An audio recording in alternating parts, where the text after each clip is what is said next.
I believe something needs to be done about the perviness that's in anime. It's getting way out of hand. That's gonna be a hot take to some people out there. It ruins so many good animes. It's not ridiculous. That's not ridiculous to say that. Well said. And look, don't get it twisted for a second. I'm as freaked out as the next man, if not more. But fan service really has to go, especially when it involves children. That shit is weird. And if you disagree with me, you're just a corn addict. Look, from time to time, I honestly don't mind fan service, but at least limit it to adult characters.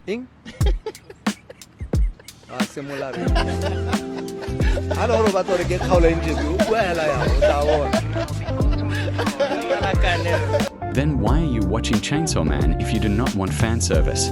That is like watching Terrifier and then being shocked that there is a lot of gore and blood. Those things are part of what those series are known for.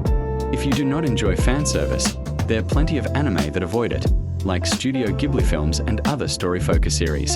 But instead, some people choose to watch the most popular anime and then complain that they are not made for them. Not every show has to appeal to everyone, and that is okay. Why are you so obsessed that you are looking at a kid when watching an anime that has fan service? I see a drawing, not a living person. And fan service is not new to anime. If you don't like it, don't watch it. Watch Family X Spy if you don't want to see fan service or less of it, but you won't do that because it's not trending and popular right now. You people only like to watch popular anime so you can complain about it later. You people are not even fans of what you are watching. Changing a character's flaws too much can make them feel less unique. A character like Jiraiya would not feel the same if his perverted side was removed completely, because that trait is part of his personality, humor, and the way he interacts with other characters. Flaws, bad habits, and controversial traits can make characters feel more human and memorable. Not every trait is meant to be admirable. Sometimes those imperfections are what make a character stand out. To me, Marvel became weaker when it started trying to appeal to everyone instead of focusing on what made fans love it in the first place. The older movies felt more passionate, unique, and willing to take risks, while many of the newer ones feel too safe and predictable. Marvel used to have characters that felt more distinguishable from each other. They had different personalities, different ways of speaking, and different tones around them. Now, a lot of them feel too similar, with the same type of jokes, the same style of dialogue, and the same personality traits. That is part of why the older movies felt more memorable to me. The characters stood out more and felt like individuals instead of copies of the same formula. When creators become too afraid of offending people, their work can start to lose its personality. Not every story is supposed to be made for everyone, and that is okay. Different people enjoy different things. That is why I worry now that anime is becoming more mainstream. I do not want creators to water down their stories just to satisfy people who were never the target audience in the first place. This isn't just about fan service, it's about keeping anime, well, anime. Changing core elements, censoring traits, or softening stories to appeal to everyone risks losing what makes anime unique, its creativity, boldness, and distinct style. Fan service is just one small part. The bigger issue is that overthinking audience reactions can dilute the personality, tone, and energy that originally made a series stand out. Man, this is like the perfect semblance of like, oh yeah, Taurus. Like, the future of anime is still up in the air. It's like really no telling where it's gonna go. Like, people like this shouldn't be taken seriously, which I don't think anybody's taking this guy seriously. Being like, weirdness is part of the medium that is anime. Okay, so the bigger the community gets, the more, this is really with any fandom or any medium. And shout out Espiritu. I saw his video on this today, and this is the perfect example of a Taurus. Many of y'all probably saw it already, but you own this, you need to be locked up. You ever put something like this in your cart, be locked up. If you see this and don't see a problem with it, you should probably seek some help. Now, I understand this has always been a thing in the anime community, but at some point we have to draw a line somewhere. Y'all tried to say I was the problem when I said people who buy the half-naked Frieren statue are weirdos. Because Frieren looks like a teenager. Y'all try to use the... So this is here, and I've actually said this on one of my videos too. I forgot which video it was, but the goalpost is constantly shifting when Taurus give their takes, where they consider this problematic or this too weird, and then you show an example of something else that counters that, and then they call that weird, and then they say it's like a circle of illogical takes, and because the takes counters themselves the more they move the goalpost. So first it's about age, then and then second it's about body types. You said, oh, she's thousands of years old. No, she still looks like a teenager. They embark on their journey. Himmel is 16 and they look about the same age.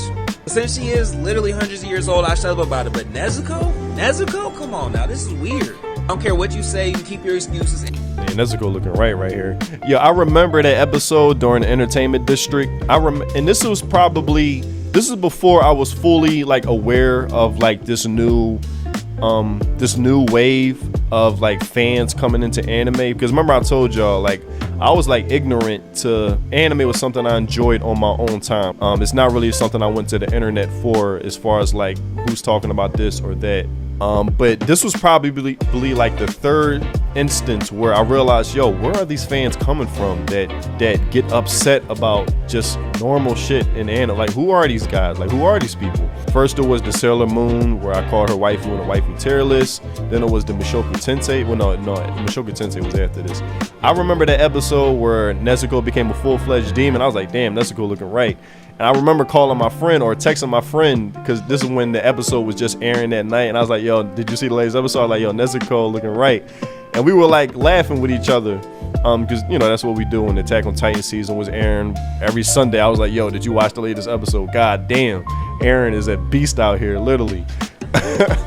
So, and I remember that next morning, I saw YouTubers talking about how people were finding this problem. Man, I'm like, yo, what is going on? Like, where are these people coming from? And so this was one of those instances. Anybody that sells these, anybody that buys these are masking their PDF file tendencies. So on one side of the coin, you have the person whose idea this was and the person that created this who brought this into fruition. And then on the other side of the coin, you have the people that spend their hard-earned money. Some of these be hundreds of dollars in order to have this in their home. Don't try to hit me with If you do what you want with your own life, you need to be locked. Can we bring elitism back in the anime fandom at this point? Yo, that type of shit is like needed, man. Like, because this shit, like these people, I don't know, man. It's these people that make so much noise that it compels a lot of creators. Well, I don't want my art to be seen as problematic, so they cater their art to appease somebody like him, who's just going to shift the goalposts and find something else problematic with your art. And this is why these type of people should never be taken seriously. This is why these type of people should never be catered to, because they're always going to move the goalposts as far as their stupidity, as far as their illogical takes on anime, where this is the type of person that can't distinguish between fiction and reality. Like, never have I seen a girl in real life with a fucking horn sticking out of her head.